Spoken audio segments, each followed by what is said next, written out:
Hey everyone, this is Chris Crazy House here, and I want to talk a little bit about the series that came on Adult Swim called Primal. That was done by the legendary animator and artist Gendy Tartakovsky. And for those who don't know, he created Dexter's Laboratory. He helped work on the Powerpuff Girls. He was very instrumental in creating the Clone Wars series, the original 2D animated series that came out on DVD before the 3D version that they did. But he came out with the original Clone Wars series, Samurai Jack. Just a very well known animation director and creator. He's been doing it for decades now. And he came out with a new series called Primal that was on Adult Swim. And I wanted to kind of just give my little mini review of it, and there's going to be obvious spoilers in this because first of all, the series has been out for a while. It's been out since the summertime, and if you haven't seen it, you can stop this video right here and go watch all. I think it's short. I think it's only like 5 or 6 episodes for one season, but I would definitely recommend you go watching it, whether you listen to my spoilers or not, because I think it's a great visual cartoon. Is one of the best animated series I've seen from any animator in a long time, and I highly recommend you go watch it now on Adult Swim. You can go watch all episodes on Adult Swim's website now. And like I said, I'll probably be giving spoilers here, so at this point, there will be spoilers. So if you want to stop it here and go watch it now. So my overall impression of the series Primal is that it was a brutal visual experience, but it had a lot of heart as well. And I'd be honest, when I saw the original previews, I knew that this would be a great action series because Gendy Tartakovsky is very good at presenting action, especially if you've ever watched any of his Samurai Jack series. You know how good he is at creating action sequences. So I knew the action was going to be on point. But what I didn't know was that this would have the heart that it would have, and that it would touch me in certain ways emotionally that it did. And because I'll be honest, when I saw the first episode, I was not expecting certain things to be seen, and the way that the animation industry is nowadays, we don't see these type of stories anymore. The basic plot is of a caveman who loses his family. Well, they don't get lost, but they get murdered in the first episode. And a T-Rex who loses her brood of children.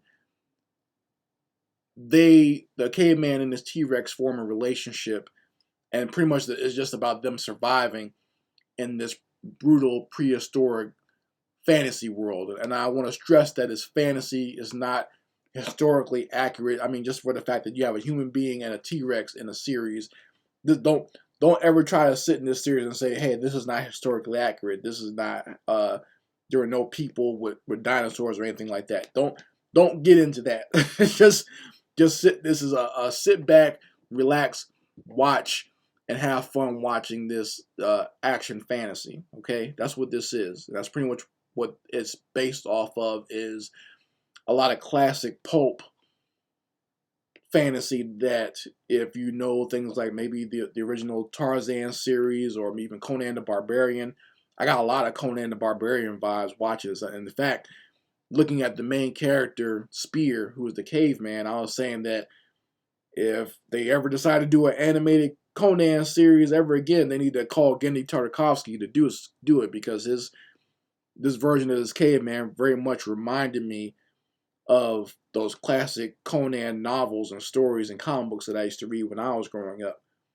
But that's the vein that Primal is in. It's in that classic pulp action fantasy type thing. Like I said, it's very brutal. Like I said, in that very first episode, the caveman Spear, his family gets killed by these T-Rexes, and they die brutally. It's quick and so fast, and the brutality and the finality of it is almost very shocking, especially to see small children being eaten by these predators. But even though this is a fantasy, I think there a certain part of our human DNA that sort of remembers that this is what happened to a lot of early humans. That we might not have had to deal with T Rexes, but we had to deal with these predators in the wild, whether it be saber-toothed cats, lions, tigers, bears, wolves.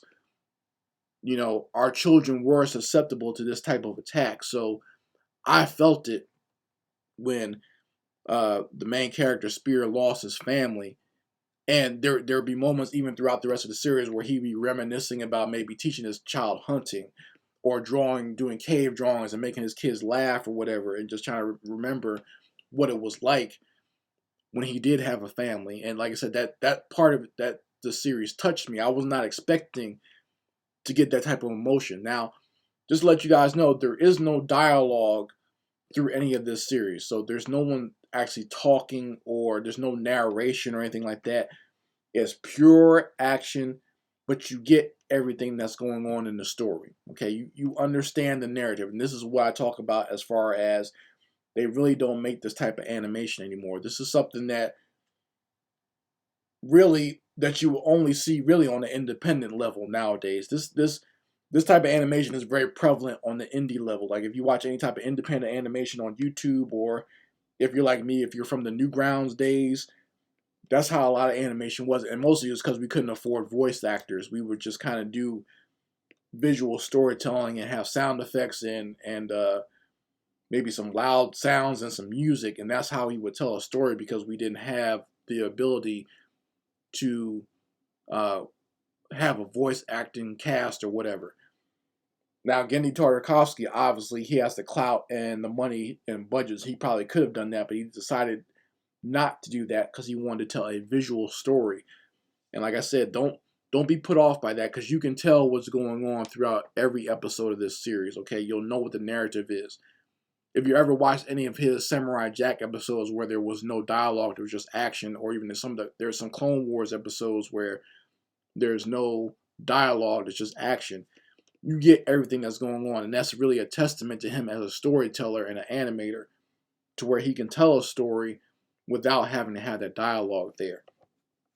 And if I could just speak a little bit on the secondary character in this series, the actual T-Rex, I was not expecting to get any type of emotion from this character as well. And I found myself very much in love with the character, to the point where I was like, damn, I wish I had a pet T-Rex myself. Because this animal is not, this character is on the same plateau as the caveman character Spear. So don't think that it's his pet or that he's ruling over it. Even though sometimes you see him riding the T-Rex is in a union. They're a partnership. There's not like a master pet type dynamic. I don't want you to think that. It's not that at all.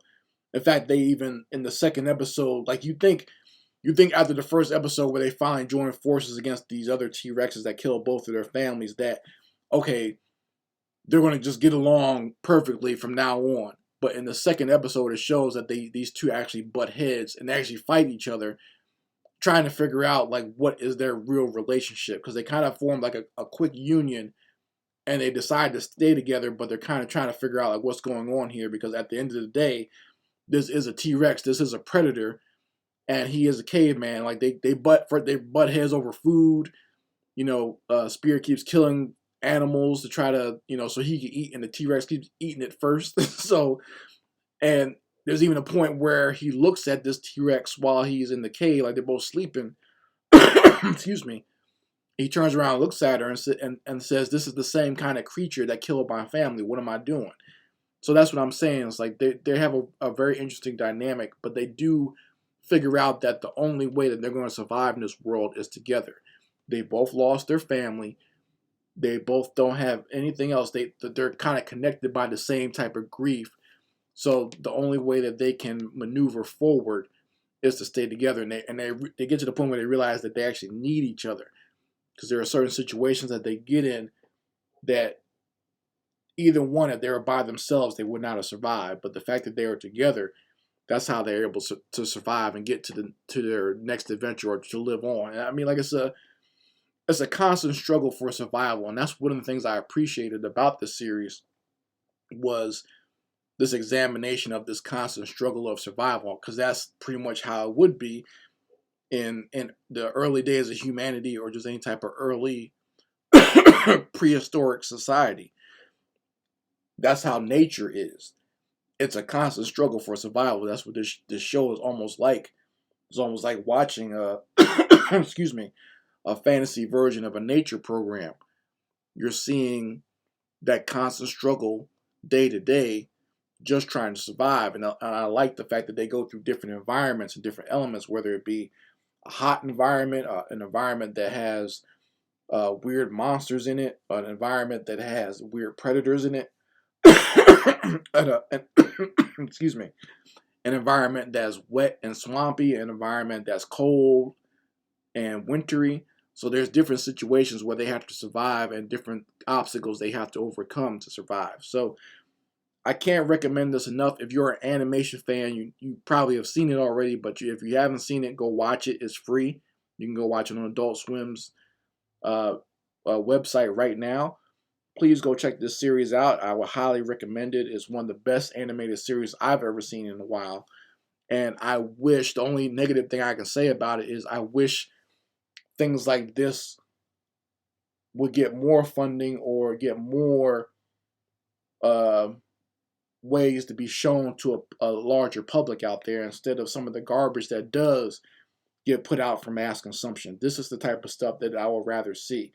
And this is why this because he took the episodes and combined them into a movie, and that's why it's won so many awards, because people out there appreciate the visual storytelling of this, like I said, very brutal, very visceral, but also at times very heartwarming and very thought-provoking and very a series that has a lot of heart. So I very much recommend you go checking out Primal at this point. And hopefully you enjoyed this review. If you like this channel, go ahead and subscribe, and also make sure you hit the notification button so you know when I drop any new videos on this channel. Anyway, Chris Crazy House signing out. Peace.